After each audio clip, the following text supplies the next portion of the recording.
checking out the action in the Raymond James Stadium in Florida. Super Bowl 35 halfway through, 10 points to nothing. New York Giants down against the Baltimore Ravens. And Mike, we were just chatting before the break there. New York shifted around a little bit, didn't they? You were looking for them to do something a bit different. Yeah, I mean, saying before the game, saying that this is what I thought they would do starting out. Not just when you were down in the last 2 minutes and you then play hurry up and whatever. But it was working, and the reason it works is it forces the Ravens into their nickel package, the extra defensive back. And what the Ravens do when they go to nickel is Siragusa and Adams generally come out. So they got a lighter line, and Peter Boulware, the linebacker, moves to defensive end. And what you've got then is only two linebackers there, and an extra defensive back there. But what the Giants have done is you've got wide receiver. You got Pete Mitchell, the fast tight end, three wides, a fast tight end, Tiki Barber in the backfield. And if you send all these guys out, there's going to be space. And watch, space opens up here, and space opens up in there. Now, isn't that a nice design I've done there? But take a look at it. Only 4 rush, and you see there's one open right there if you want the short stuff. But he goes downfield and right in the seam of the zone. Now, admittedly, Baltimore's playing back in the zone, but they ran on the next play. Barber got a lot of yardage, and then Collins threw a ball he never should have thrown into coverage deep. You're in a deep zone. The last place you throw is where the two safeties are going to converge on the ball.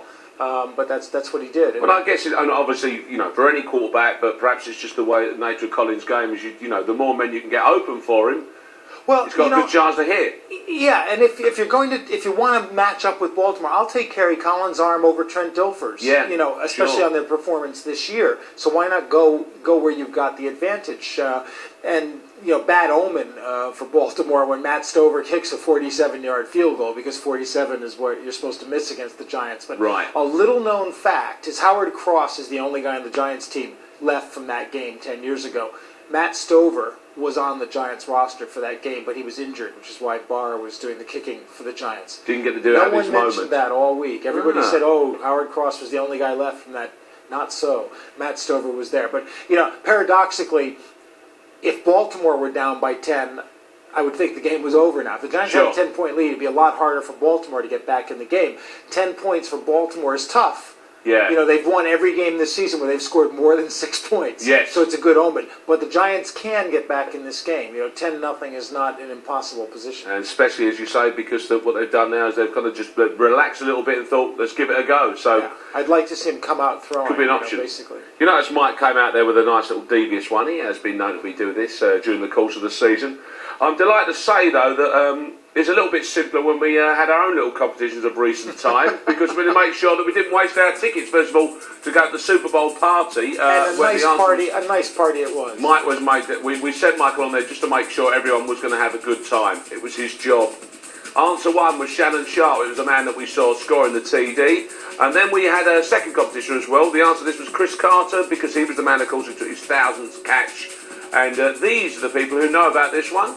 And Friday Night Lights was run by, as you see, Matthew Levers from Burnham-on-Sea in Somerset, Raiders Forever, Keith Bryant, Romford in Essex, 75 years of the Giants, Patrick Wright from St Albans in Hertfordshire, and those gentlemen all chose their particular books. They nominated the books they wanted to win as well. So congratulations to those. Didn't you choose Romford Forever? I did. Well, of course, I'm not going to get stuck in the West Ham conversation now. If you're going to introduce Essex into it, I was nearly sucked in, but I'm not having it. I'll leave off of that. But instead, we better talk about some information, because, of course, it's busy as ever around the league, and there's a little bit of movement from Miami, but fear not Dolphins fans, I suppose is the point. Dave Wanstead staying with the Dolphins, but the Cleveland Browns, after Carmen, honesty is the best policy, said they wouldn't hire a college coach. They hired Butch Davis away from the University of Miami, which is probably a good move for that team. I didn't agree. I thought they should have kept Chris Palmer. Yeah.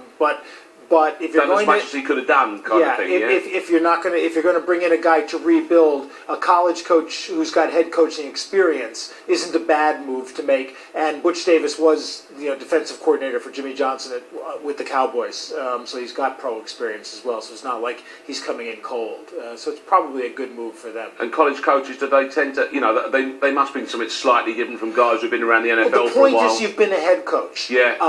And coordinators normally move up. Marvin Lewis is going to move up, but the skills that make you a good coordinator are not necessarily the skills that make you a good head coach. Bill Belichick. Exhibit A, I think that was Mike giving us there. Now, of course, the second half is still to come, our highlights coverage of that. But before we get stuck into that, we can see just how Super Bowl is done. We saw all the entertainment at the start of the show.